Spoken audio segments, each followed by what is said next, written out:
Saludos, bendito pueblo de Dios, benditos hermanos en Cristo Jesús, a todos los llamados y escogidos.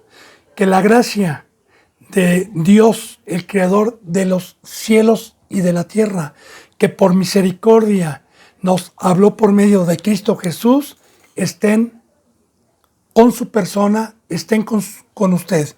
Y la paz de nuestro Señor Jesucristo persevere en esa reconciliación y persevere usted con esa bendita paz, sujetándose en todo momento a los mandamientos del Padre, porque esa es la paz que nos trajo nuestro Señor Jesucristo y es lo mayor y lo mejor que este siervo puede desearle a cada uno de ustedes, porque si usted tiene eso, no es nada comparable con nada de lo que existe en este mundo y en este planeta Tierra. Yo me pongo a sus pies para proseguir con estas benditas enseñanzas, desglosando el Evangelio de San Juan, capítulo número 5. Ayer, bendito hermano y bendita hermana, Dios nos dio la enseñanza del primer milagro que nuestro Señor Jesucristo hizo en las bodas de Caná en San Juan capítulo 2, también fortaleciendo con esta bendita enseñanza y con la expresión del entendimiento que Dios nos permitió ayer para fortalecer Eclesiastés, para fortalecer lo que es la sangre, para fortalecer lo que es la vida, para fortalecer la copa de Satanás y la copa de Cristo Jesús. Así que, bendito hermano y bendita hermana, prosigamos con esta bendita enseñanza. Nos quedamos en el versículo 13, vamos a empezar el 13. Una vez que Cristo Jesús hizo las bodas, después de esto, dice la palabra que estaba cerca la Pascua de los judíos y subió Jesús a Jerusalén. En el Antiguo Testamento había mandado Dios por estatuto perpetuo esta fiesta que aparece aquí llamada Pascua, que viene también conocida como el Cordero Pascual. Entonces, este mandamiento viene cuando Dios, por medio de Moisés, saca al pueblo después de 430 años de la esclavitud, y una vez que los saca, les da el mandamiento de que cada año hicieran esta fiesta con tabernáculos o tiendas de campaña, que es lo mismo, en el desierto, y que festejaran durante una semana con panes sin levadura, con panes con hierbas amargas y sacrificando un cordero cada año para recordar la liberación, para recordar y que no se les olvidara el duro trabajo que ellos tuvieron durante toda la época del Éxodo y la cautividad por Faraón. Eso representan los panes amargos, los panes con hierbas amargas. De igual manera, hoy nuestra Pascua, como un simbolismo, espiritualmente hablando, es que no se nos olvide lo amargo cuando yo era del mundo, lo amargo cuando yo fui católico, en mi caso, lo amargo de mi vida que llevé y que hoy me siente a comer panes sin levadura. Esto quiere decir venir a la bendita palabra de Dios sin escuchar otra doctrina, sin escuchar otras enseñanzas más que Cristo Jesús, y comer con hierbas amargas y también presentar mi sangre ante Dios. Esa es nuestra fiesta en la Santa Cena que Cristo Jesús nos instituyó. Pero en el Antiguo Testamento, pues nuestro Señor Jesucristo todavía no iba a la cruz, todavía no venía la gracia, todavía no venía el pacto nuevo. Así que Cristo Jesús durante 3 años participó de esta Pascua, ¿verdad? Durante 2 años. Ya el último año ya no participó. La Pascua la hizo en un lugar alto, que es llamada y conocida como la Última Cena, de Cristo Jesús con sus discípulos, ya no lo hizo con tabernáculos, ya vino a quitarlo primero y a establecer lo último. Pero los primeros 2 años, Cristo Jesús todavía subía, porque todavía estaba preparando, todavía estaba enseñando el camino de la resurrección. Así que subió.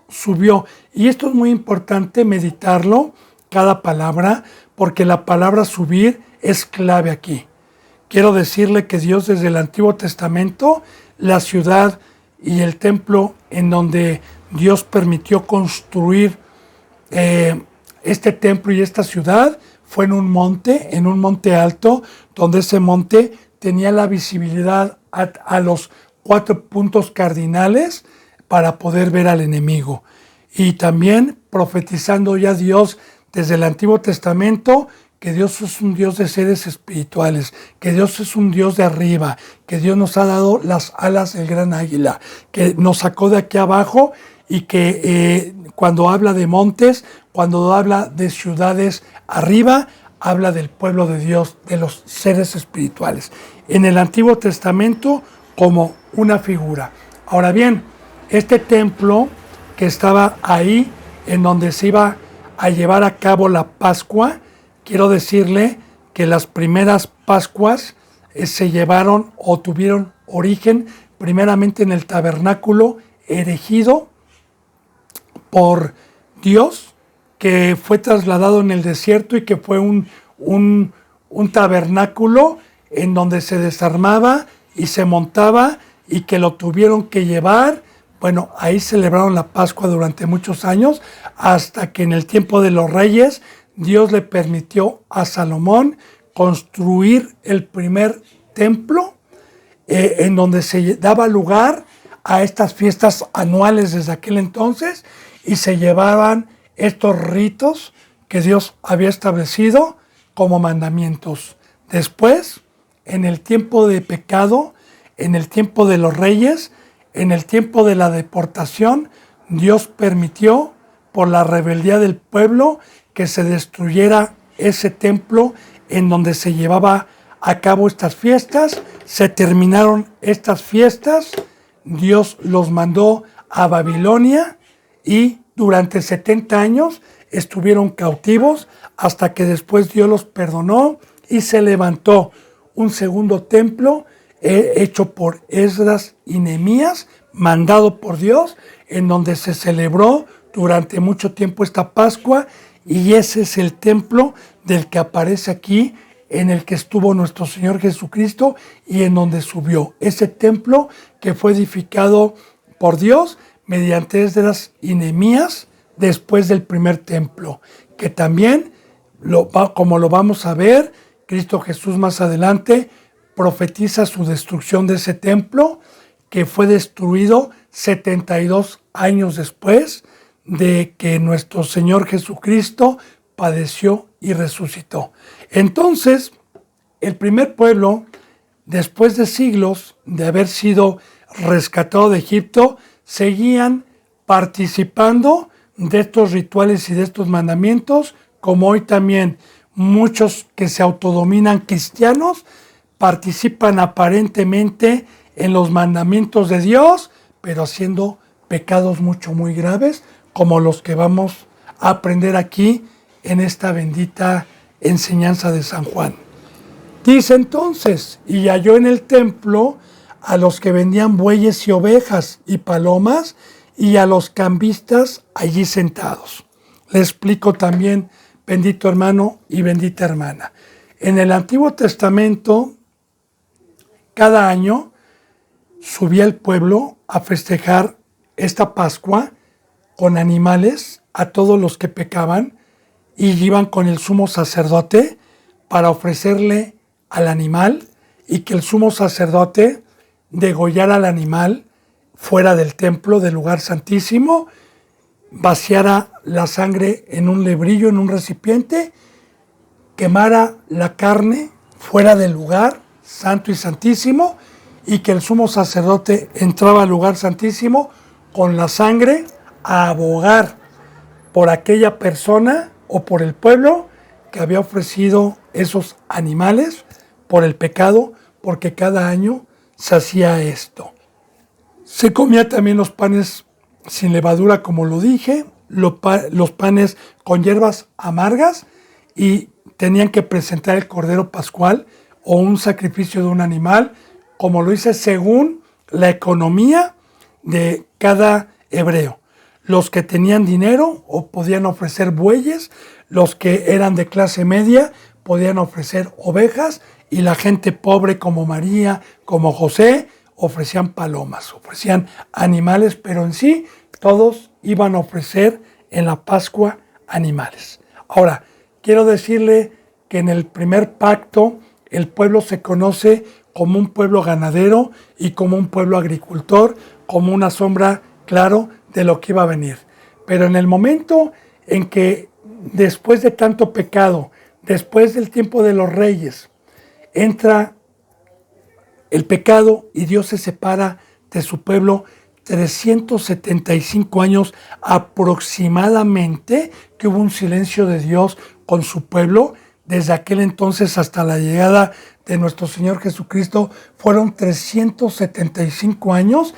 Entra el helenismo, entran los imperios que están descritos en Daniel y en algunas profecías, entran los imperios a gobernar al pueblo de Dios, y entonces entra la cultura, se quita la agricultura, se quita lo de pastores y entra un conocimiento griego a todos los hebreos, que cuando llegó Cristo Jesús ya se hablaba el hebreo y ya no se dedicaban tanto a la agricultura ni tampoco a la ganadería. Es por eso que subían a comprar los animales ya no tenían ellos que ofrecer, tenían que subir, y aquel listo, entre comillas, ¿verdad?, que se dedicaba a crear animales para la fiesta o que bien los compraba en otro lugar, llegaba con sus hermanos hebreos, y si a mí el animalito me había costado una ovejita criarla, si es que yo fui criador,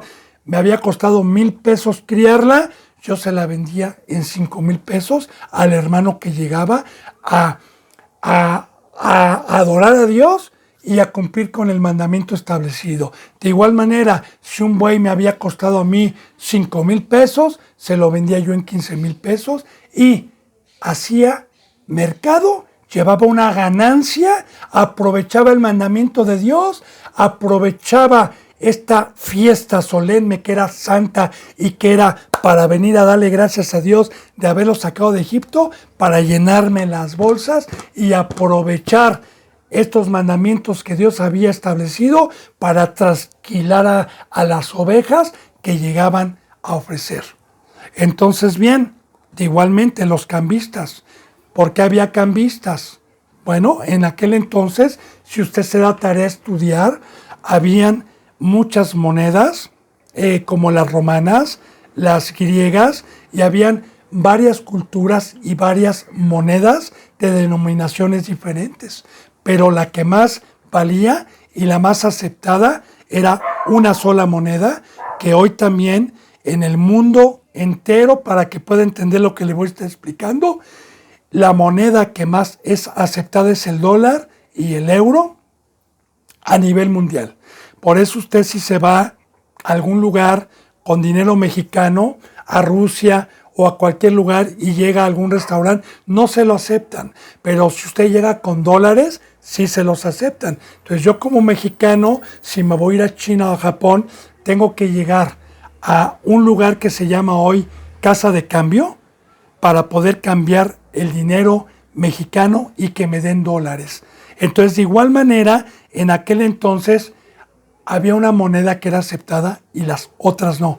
Entonces, habían cambistas que eran hebreos también, que eran judíos, y hacían negocios con los hermanos, porque si llegaban con una monedita, les sacaban ganancia, como hoy las casas de cambio. Si el dólar está en 20 pesos y yo voy y me lo compran en 20 pesos y luego lo quiero comprar, me lo venden en 22 pesos. Y hace negocio. Es el negocio de las casas de cambio. Entonces, ya desde aquel entonces había fraude, había ya no hacer las fiestas con santidad, sino la mente y el corazón de estos estaba en hacer dinero con las cosas de Dios. Y para allá vamos porque hoy es una profecía, esta bendita palabra, estos evangelios no son historia, sino la bendita palabra en el 2022 sigue siendo para temer y sigue siendo una enseñanza. Entonces mire, y haciendo un azote de cuerdas, echó fuera del templo a todos y esparció y las ovejas y los bueyes, y esparció las monedas y de los cambistas y volcó las mesas. Bueno, bendito hermano y bendita hermana, todo el tiempo que nuestro Señor Jesucristo caminó aquí, yo jamás lo he visto tan enojado como en este pecado. Le dijeron demonio tienes, le dijeron Belial, le escupieron la cara, lo contradijeron, lo tentaron muchas veces y Cristo Jesús jamás lo vi tan enojado como esta vez. Y entonces a mí me da a entender esta bendita palabra viva. Ay de todas aquellas iglesias que hoy están haciendo mercado, que hoy están haciendo negocio con las cosas, los rituales, en el templo, en la casa de Dios, y que únicamente tienen su mirada puesta en el maldito dinero que no es de Dios, sino es de Satanás. ¿Por qué? Porque ya le dije que hacían mercadería. En el Nuevo Testamento y en el Antiguo Testamento estaba escrito que si yo veía a un hermano con necesidad le ayudara. Que si un hermano tenía una deuda conmigo, se la perdonara. Que si yo tengo bienes y veo a un hermano que tiene necesidad, ¿cuál es mi religión? ¿Dónde está el amor de Dios? Si no le ayudo y si no pongo los bienes. ¿Qué es totalmente ilegal prestarle a un hermano con intereses? Hablando de los hermanos espirituales.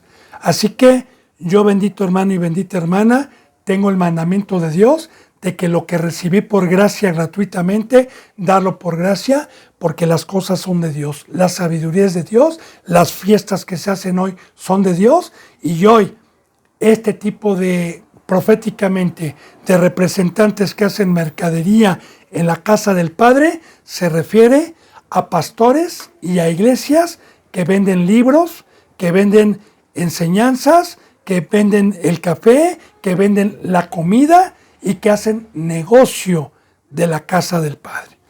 Yo le pongo algunos ejemplos de lo que a mí me consta haber vivido y haber visto.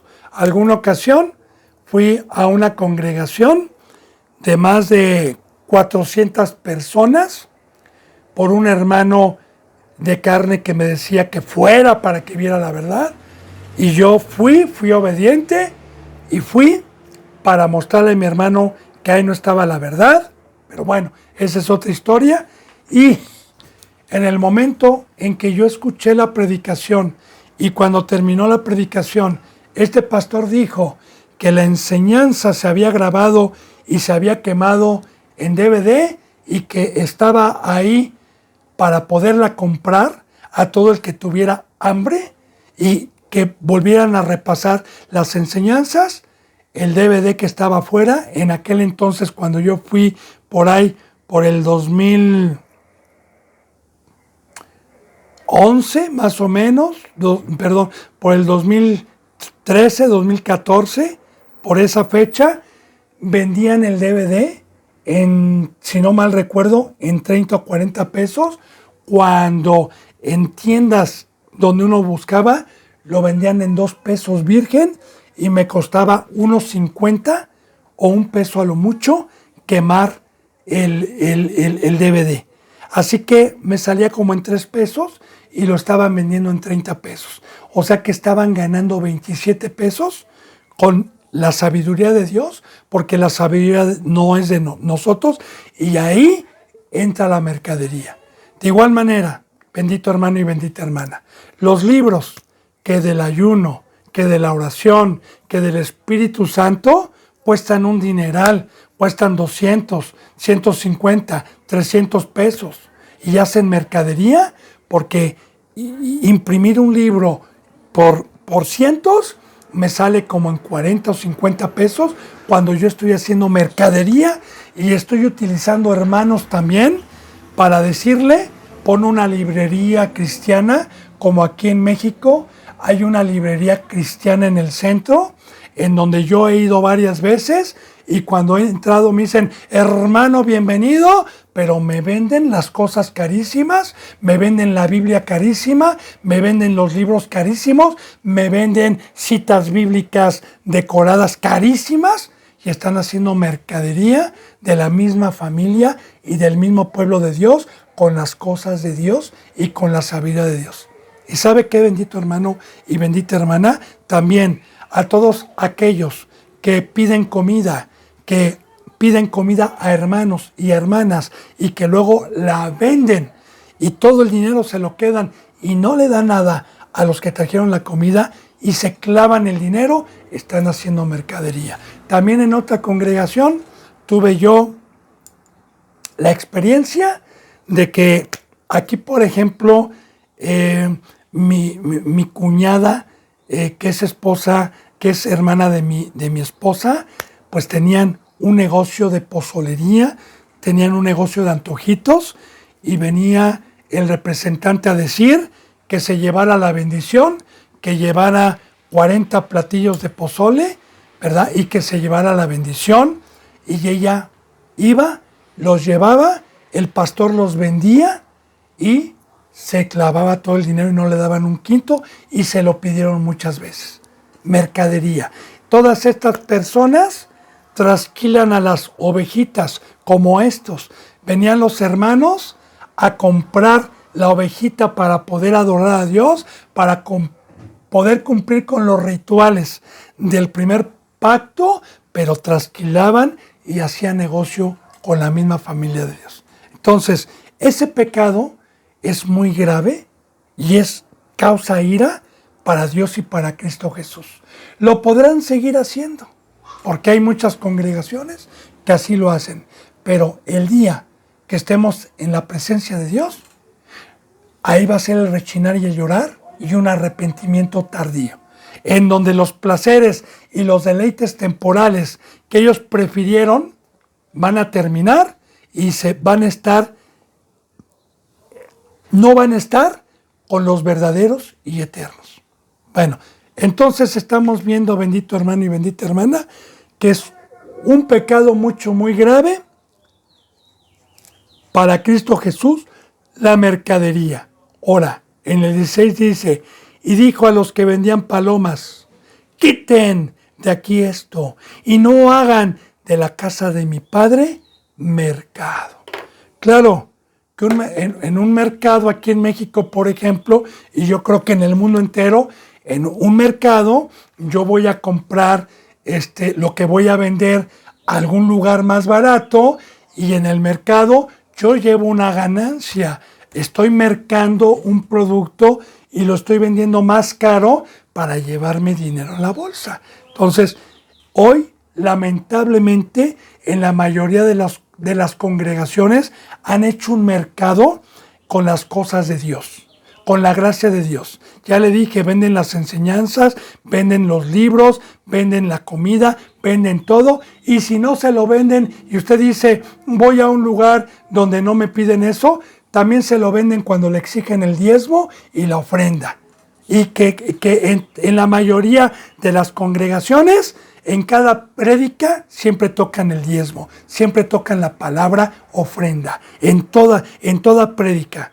Entonces, bendito hermano y bendita hermana, aún por estos medios de YouTube, usted escucha y siempre hay teléfonos en donde dicen que usted va a llevar bendición si apoya para la obra y que ese dinero a él le avientan una palabrería que lo utilizan para esto y para aquello y para la obra y que necesitan para ayudar a hermanos. Mentira, se lo clavan, se lo quedan. Por eso tienen yates, por eso tienen caserones, por eso tienen buenos carros. Pero allá ellos, bendito hermano y bendita hermana, porque estamos viendo la ira la ira de Dios. El Evangelio es gratuito.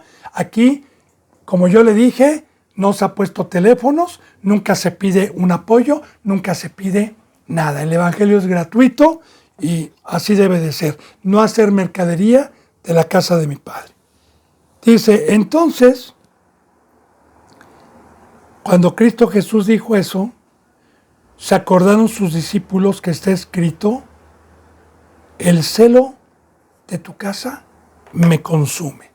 Se acordaron sus discípulos de esta profecía en el Antiguo Testamento que está escrita, el celo de tu casa me consume. Y quiero decirle algo, bendito hermano y bendita hermana. Es un fruto, eso que Cristo Jesús en ese momento tuvo, ese fruto es de Dios, es de la presencia de Dios. El fruto de que un verdadero siervo de Dios vea a un prevaricador engañar a la gente y que dé coraje y que los trate de desenmascarar por medio de este medio o señalándolos directamente, no es un fruto humano, no es un fruto propio, porque en la carnalidad, en el mundo, pues déjalo, allá él, es su problema, no te metas en problemas ajenos. Pero aquí no, hermano, aquí es un fruto de Dios. Por eso se predicó quitando el velo de Dios, para desenmascarar a todos estos demonios, hijos del diablo, que transquilan y hacen mercadería de la casa de Dios. Es un fruto, a mí me da rabia. Tengo celo, pero luego yo digo, Señor, ¿por qué tengo este sentimiento? Y Dios me dice, no es tu sentir, es mi sentir. Ese sentir que hubo en Cristo del celo por la casa de su Padre es la presencia del Espíritu Santo. Celo de no permitir pecado, de no permitir mercadería, de no permitir toda esa mancha que hoy se está llevando a cabo en la mayoría de las congregaciones. Bien, y los judíos, pecadores, ¿verdad?, le respondieron y le dijeron, ¿qué señal nos muestras ya que haces esto?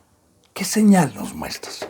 Bien, mire, bendito hermano y bendita hermana, nuestro Señor Jesucristo vino a hacer muchas señales delante de los ojos del primer pueblo.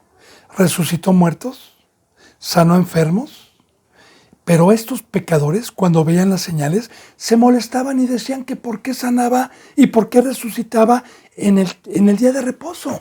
Y en vez de quedarse maravillados por las señales que hacía, el pecado y el endurecimiento de su corazón no les permitía ver las señales milagrosas que ningún hombre había hecho, ni en toda la historia habían visto estos, y no se podían dar cuenta de esa señal.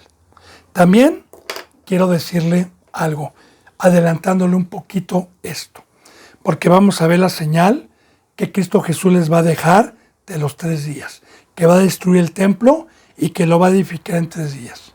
Recuerde el libro de Jonás. El libro de Jonás, que tiene muy pocos capítulos, profetiza la muerte y resurrección de Cristo Jesús cuando el gran pez se lo traga en una gran tribulación en el mar, que es el mundo, y que ese gran pez baja hasta lo más profundo, dice la palabra que baja abajo de los cimientos de los volcanes, que es el infierno, ¿verdad?, donde descendió nuestro Señor Jesucristo, y que al 3er día el gran pez subió y arrojó a Jonás en una ciudad que no era judía, que no era hebrea, era una ciudad llamada Nínive, ya profetizando la llegada del Evangelio a los gentiles, y que esa ciudad se convirtió, que tuvo temor cuando se anunció que iba a ser destruida, ya profetizando la muerte y resurrección de Cristo Jesús. De igual manera, la señal que va a poner aquí Cristo Jesús es la muerte y la resurrección, el nuevo templo y el viejo templo. Mira, ¿qué señales nos haces? Ahora, Cristo Jesús respondió, les dijo, voy a destruir este templo y en 3 días lo levantaré.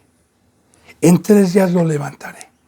Recuerde, bendito hermano y bendita hermana, este templo Dios lo permitió en su momento. En el primer pacto, Dios permitió que se le levantara templo por manos humanas, que fueron 2 templos, uno de Salomón, otro de Esdras y Nehemías, en Jerusalén, conforme al modelo que Dios les indicó en el cielo. No, ellos no construyeron un templo como hoy los falsos representantes construyen megas iglesias a su parecer, a su racionamiento, y usan arquitectos que no son ni cristianos, pero estos 2 templos fueron conforme al modelo y conforme a lo que Dios dijo. Ahora, en este nuevo pacto, Dios viene a destruir el primer pacto, viene a destruir un templo hecho por manos humanas, donde habitaba Dios por medio de una caja de acacia, donde estaba el maná, donde estaba el bordón y las tablas, que tienen mucha representación, con 2 querubines y que representaba la presencia de Dios.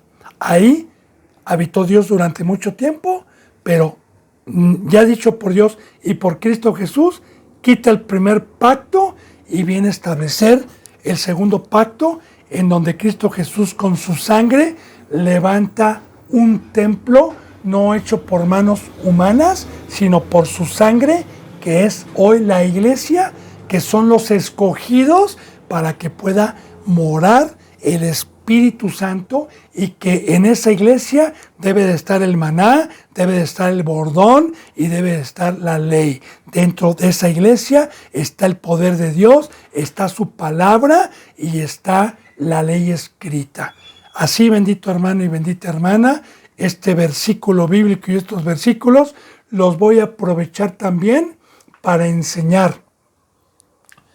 Los falsos representantes que hoy piden dinero para levantar congregaciones, que se les dice que es casa de Dios o que es el templo de Dios, falso, mentira.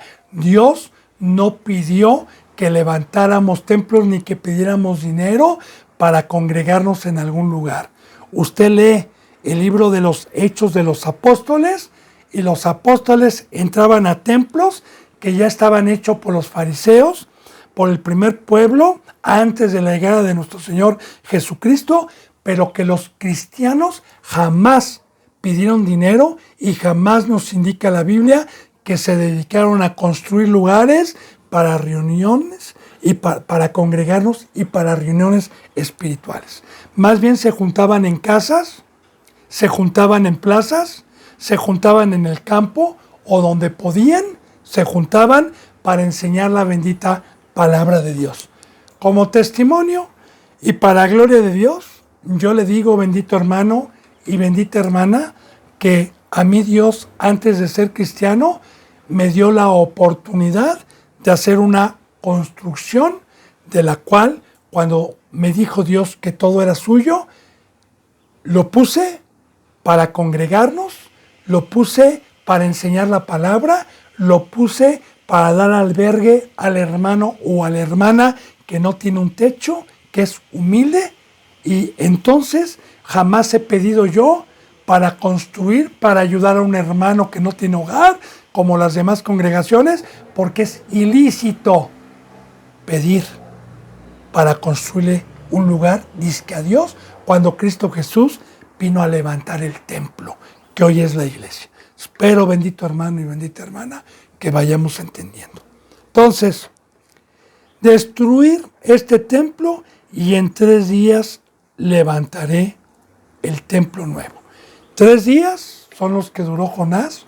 3 días son los que nuestro Señor Jesucristo estuvo en el Sheol, en el infierno, y que estuvo alejado de Dios, estuvo muerto, porque la palabra alejado es muerto, y que Dios, con su poder, no lo dejó en la muerte, y lo resucitó, y lo subió allá arriba, y le dio un lugar, y lo sentó a la diestra, lo sentó a la diestra del Padre en un trono, y Cristo Jesús subió con su sangre para abogar por todo aquel que se fuera a arrepentir. Así que Cristo Jesús viene a hacer un templo que es la iglesia en 3 días. Recuerde, bendito hermano y bendita hermana, que cuando Cristo Jesús muere y resucita, le dice a sus discípulos que no se vayan a otro lugar, que se esperen en Jerusalén hasta recibir la promesa que Dios mandó del Espíritu Santo a habitar Dios con los hombres y hacernos su templo. Cuando llegó en el Pentecostés, 40 días después, a todos aquellos que estaban con esperanza y como lenguas de fuego fueron repartidos el Espíritu Santo, y ahí empieza en el nuevo pacto el templo de Dios, que es la iglesia, que empezaron a trabajar por medio de Dios dentro de ellos. Alabado sea Dios. Este templo que dice Cristo que iba a ser destruido, fue destruido 72 años después de que Cristo Jesús se fue, 72 años después, por medio del fuego.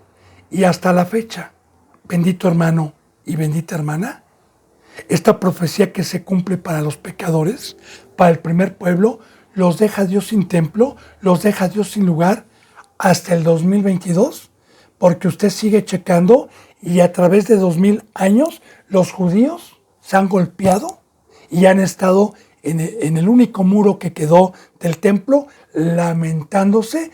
Por eso se llama el muro de las lamentaciones, por no haber creído en Cristo Jesús. También recuerde que la bendita palabra de Dios, apocalíptica, profética, nos habla de un tercer templo que Dios va a permitir, pero que no es de Dios, porque en ese lugar no va a estar Dios, sino se va a sentar el anticristo a usurpar el lugar de Cristo y a engañar a muchos de que es Dios. Un tercer templo que ya Dios está permitiendo al primer pueblo que fue pecador ser un instrumento para que se lleve a cabo todas las profecías, y que en ese tercer templo los judíos van a glorificar a Dios pensando que Dios les da la oportunidad de que vuelvan a tener sus sacrificios y vuelvan a tener todo, sin saber que es para perdición eterna. Esa es la ira de Dios. Ese es el castigo. Eso es lo que les dijo. Voy a destruirlos a ustedes porque son mercaderes, porque son pecadores, y los voy a dejar sin Dios. Entonces, el principio de la sabiduría es el temor a Dios, porque la palabra sigue viva el día de hoy, bendito hermano y bendita hermana. Entonces, estos le dijeron, luego los judíos le dijeron, en 46 años fue edificado este templo, y tú dices que lo levantarás en 3 días. Algo muy importante que Dios me ha enseñado, mediante su bendita palabra y mediante el tiempo que Dios me ha permitido ser un representante de Dios, es que todo aquel cristiano que empieza a practicar el pecado entiende la Biblia a lo terrenal. Lee la Biblia y lo entiende a lo terrenal. La Biblia se tiene que discernir espiritualmente y se tiene que acomodar espiritualmente, acomodando lo espiritual a lo espiritual, pero uno no puede acomodar a su manera lo espiritual si no tiene la presencia de Dios y si no es un ser espiritual. Entonces, en cualquier congregación donde hay pecado, el oro lo traducen como dinero, el trabajo de Dios lo traducen como trabajo en el mundo, y entienden las cosas terrenalmente y son ciegos, ignorantes, porque no tienen el Espíritu Santo. De igual manera, aquí estamos aprendiendo que estos, por el pecado, no entendían que era un templo espiritual, que hablaba de la iglesia. Estaban totalmente con un velo. Bien. Mas él hablaba del templo de su cuerpo. Ahora, es muy importante, bendito hermano y bendita hermana, porque a Cristo lo conocimos en carne, y si lo conocimos así, ya no lo conocemos así. Pero Cristo Jesús sigue en el planeta Tierra por medio de representantes santos que fueron llamados, terminaron su discipulado y Dios los escogió y unidos por el Espíritu Santo trabajan en unidad, se les llama el cuerpo de Cristo y tienen la cabeza, que es la palabra, que es el Rey de Reyes, que es la gobernatura, que pueden escuchar la voz para que el cuerpo sea dirigido mediante la inteligencia y mediante la cabeza que es Cristo, y que nosotros como cuerpo hayamos dejado nuestra mente, nuestros razonamientos, y que únicamente seamos movidos por la cabeza de nuestro Rey. Ese es el cuerpo. Está hablando de la iglesia, porque el cuerpo de Cristo Jesús sigue aún en el siglo 2022, en este siglo, en este año. Sí, muy pocos quedamos, pero sigue. Y muy pocos tienen la corona, que es la cabeza de Cristo Jesús y el acceso a su verdadera voz. Porque yo le digo que la enseñanza cuerpo tiene mucha enseñanza. A mí me toca este versículo, déjeme explicarlo un poquito más profundo.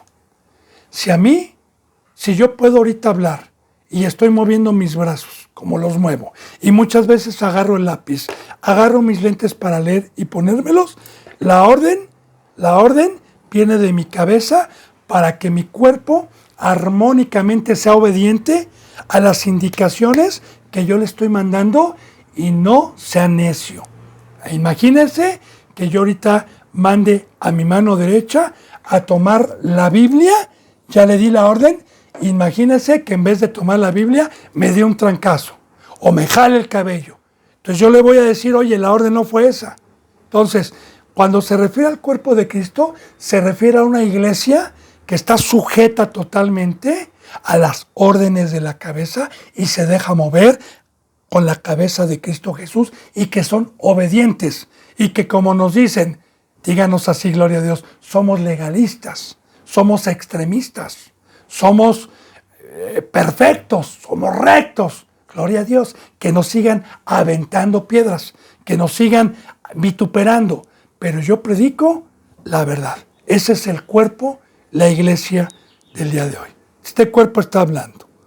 Dice en el 22, por tanto, cuando resucitó de entre los muertos, sus discípulos se acordaron que había dicho esto y creyeron la escritura y la palabra que Jesús había hecho. En el primer pacto, los discípulos tampoco pudieron comprender en ese momento porque no tenían el Espíritu Santo, pero creyeron y por fe, aunque no comprendían en ese momento la grandeza de lo que les estaba hablando, cuando les vino el Espíritu Santo, entonces dijeron, ahora como seres espirituales ya sabemos a lo que te referías, Señor. Gloria a ti, bendito Padre. Cuando los otros se quedaron esperando en aquel templo y haciendo los rituales en aquel templo hasta que fue destruido. Y que los cristianos seguimos siglos por siglos adorando en el verdadero templo que Dios trajo por medio de Jesucristo. Esto quiere decir a los santos. Bien. Bendito hermano y bendita hermana. Entonces, vamos a ver. En el versículo 23 dice, estando en Jerusalén, porque subió a la Pascua, recuerde, ya estaba Cristo Jesús. ¿Cuántos años participó la Pascua en nuestro Señor Jesucristo? Bueno, la participó 32 años. ¿Por qué? Desde que nació se practicaba la Pascua, porque era un mandamiento, como ya se lo expliqué, era un mandamiento la Pascua de cada año. Entonces María y José enseñaron a su hijo a cumplir todos los mandamientos, y a los 30 años que Cristo Jesús se bautiza y empieza a predicar, todavía 2 años, Cristo Jesús subió porque todavía no venía su muerte, todavía no había venido su resurrección, pero en el 3er año, Cristo Jesús ya no sube a la Pascua. Bueno, sí subió, pero ya no a adorar, sino hizo la Santa Cena y hace el nuevo pacto y nos mete en el nuevo pacto en la última cena y quita lo primero para establecer lo último. Pero todavía aquí estaba empezando. Cristo Jesús subió subió a la Pascua. Es cuando encontró la mercadería. Entonces, estando ahí arriba, en la fiesta de la Pascua, muchos creyeron en su nombre, viendo las señales que hacía. Ahora, esto es muy importante porque dice muchos. Cuando la bendita palabra nos enseña más adelante que cuando Cristo Jesús fue entregado, todo su pueblo, o la mayoría del pueblo, de los que lo siguieron, de los que les multiplicó los peces, y de muchos discípulos que lo siguieron, posteriormente, en el principio creyeron, pero posteriormente fueron los que le entregaron. Fueron los que dijeron, dura es esta palabra. Porque no es lo mismo, mire hermano y hermana, a mí me ha tocado para que podamos penetrar y entender bien este versículo. En el tiempo que Dios me ha permitido, cuando yo he llegado con el Evangelio, muchos creen, muchos se bautizan, muchos aceptan a Cristo, empiezan a venir a la palabra, y cuando Dios les empieza a mostrar el camino, la cruz, lo que deben sacrificar, ¿qué cree? Ya no creyeron. Ya no creyeron y regresaron para atrás. Porque no es lo mismo. Por eso dice la palabra, muchos son llamados, muchos, pero pocos son los escogidos. Rueguen por obreros, porque a la verdad la mies es mucha, pero los obreros son pocos. Porque para poder llegar a ser obrero, pues necesito, bendito hermano y bendita hermana, haber sacrificado absolutamente todo y estar en la cruz junto con Jesucristo derramando mi sangre. Entonces, fíjese bien, muchos creían, pero no por fe, sino por las señales que hacía. Como hoy también, mucha gente quiere ver señales para poder creer. Quieren tener un trabajo, quieren tener escuela, quieren tener una casa, quieren que Dios les pague todas las deudas, quieren que Dios los sane físicamente para que crean en Él. Bueno, Dios permitió al primer pueblo ver estas señales físicas de resurrecciones de muertos, de ver ciegos y que les regresara la vista físicamente hablando, porque Dios es un Dios justo que le permitió ver al primer pueblo esto, porque fue el primer pueblo que Dios escogió y que gracias a Dios por medio de ese pueblo llegó nuestro Señor Jesucristo nacido en carne, hubo profetas y llegaron los apóstoles y nos llegó el Evangelio. Entonces era justo que ellos tuvieran algo más, que vieran físicamente para creer, porque nosotros los gentiles ya no se nos mostró Cristo así, sino se nos mostró por fe. Porque Cristo Jesús dijo, bienaventurados los que van a creer sin ver señales, sin ver nada. Y que las señales, nosotros los que creímos, las íbamos a ver conforme fuéramos creyendo y conforme fuéramos actuando en cada mandamiento.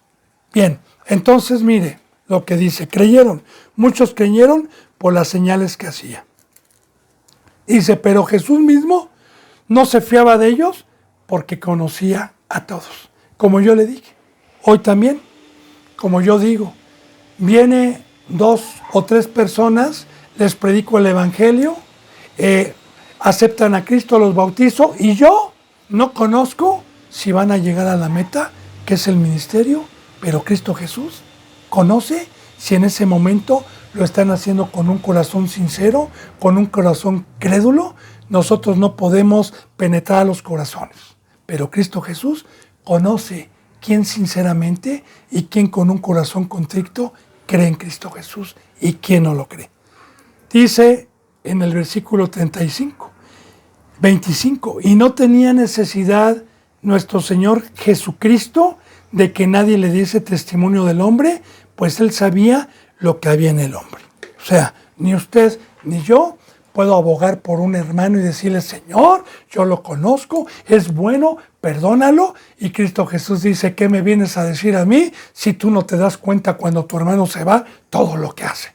No hay necesidad de que tú me des testimonio.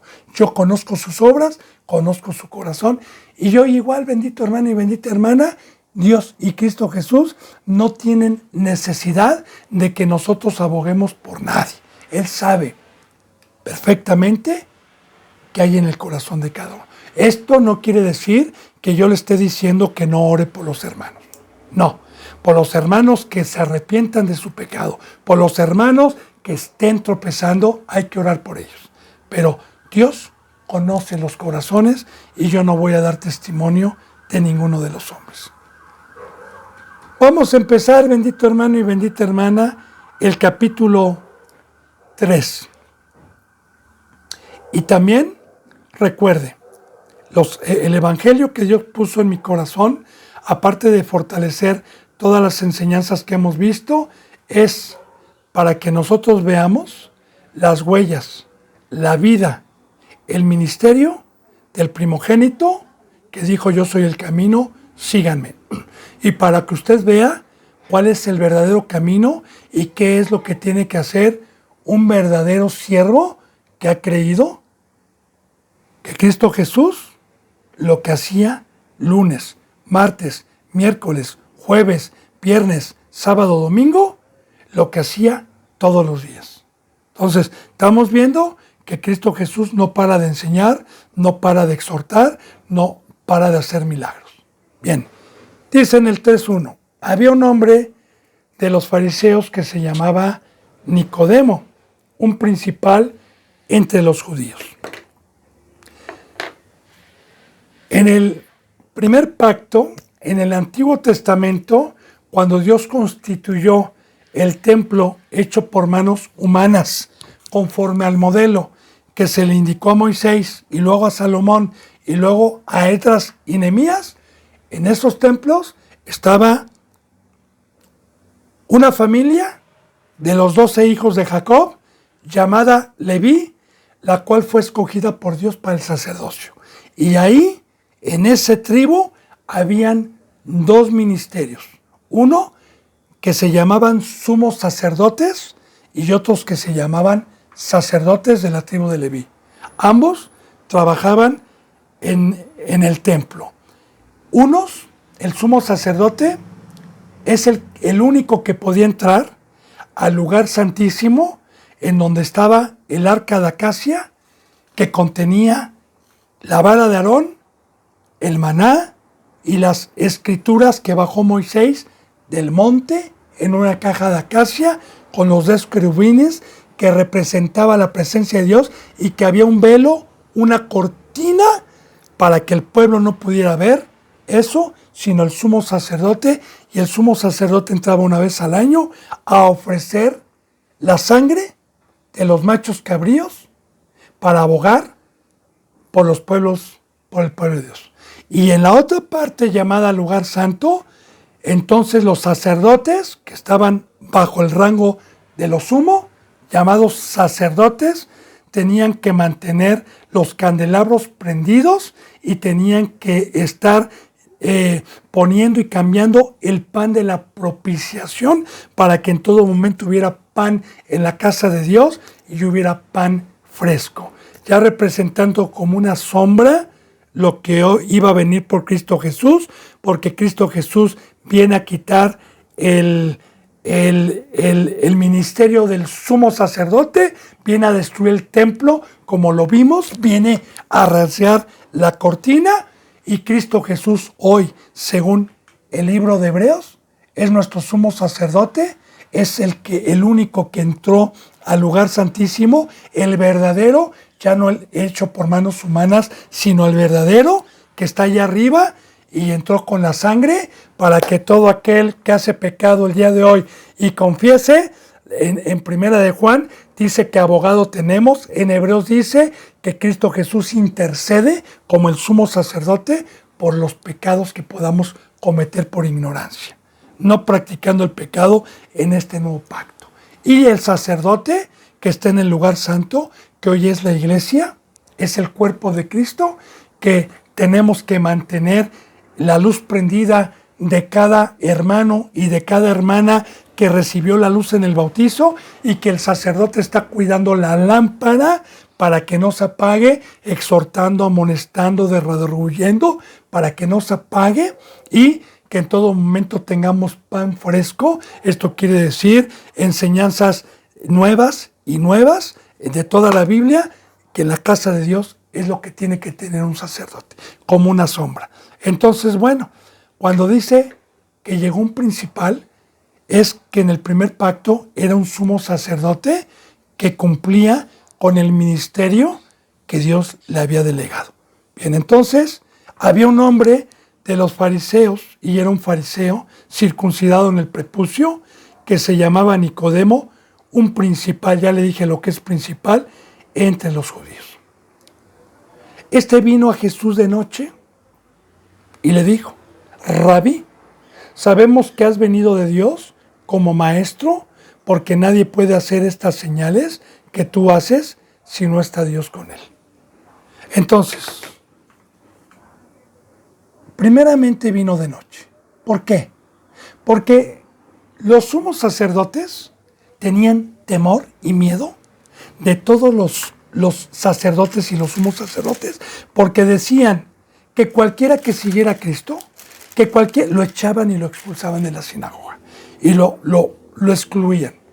Entonces, muchos creían, dice la palabra, muchos creían en Cristo Jesús, pero ¿sabe qué, bendito hermano? Dice la palabra que por temor a ser expulsados y por temor no lo confesaban.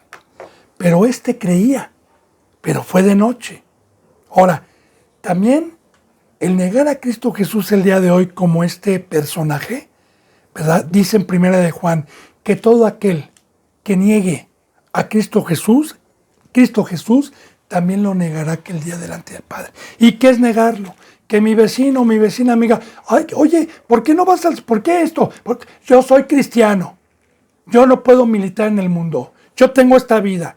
Entonces, muy importante confesar a Cristo y confesar el camino y no tener temor a que hoy nos expulsen los vecinos, nos expulsen nuestros hermanos de carne, nos expulsen nuestra familia por seguir a Cristo Jesús. Y porque hay muchos cristianos que a escondidas son cristianos y que no lo confiesan, pero bueno, allá ellos. Entonces fue de noche. Ahora, ¿este creía? Sí creía. Y mire lo que le dijo. Este vino a Jesús de noche y le dijo: Rabí, que ya recordemos que es maestro. Sabemos que has venido de Dios como maestro, para enseñar. Ahora, fíjese bien, este tampoco dijo: eres Dios. Y claro, hermano, aunque los fariseos pecaban, ellos tenían mucho más conocimiento hoy que cualquiera que se autodomine cristiano, que predique que Jesús es Dios.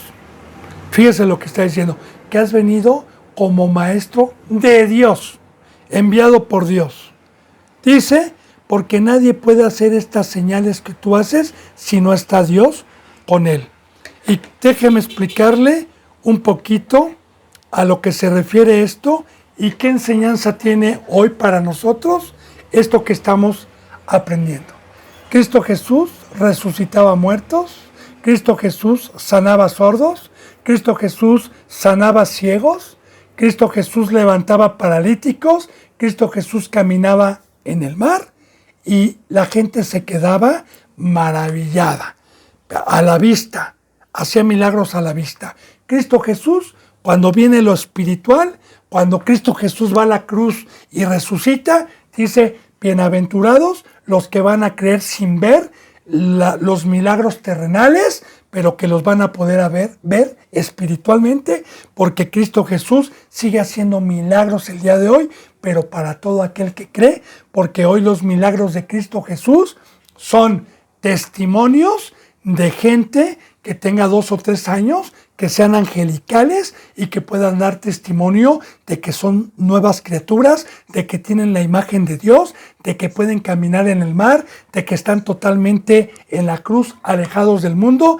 y que estimaron todo como basura mediante el poder y la resurrección, y que hoy pueden ver, que hoy pueden ver espiritualmente, oír espiritualmente, que hoy pueden caminar en el campo, que hoy no son paralíticos, que hoy pueden caminar la senda y que son nuevas criaturas. Ese poder es mejor que el de carne. Ese médico que nos viene a sanar de esas enfermedades que teníamos en el corazón son mejores que las enfermedades de carne, porque la codicia, la avaricia, la altivez, la soberbia, el odio, la violencia, el no perdonar, todas esas cosas, Cristo Jesús las arrancó, esos montes que no podía yo mover, pero que con la fe que yo tuve como un granito de mostaza, posteriormente los pude mover y me hizo un ser sano. Eso, bendito hermano y bendita hermana,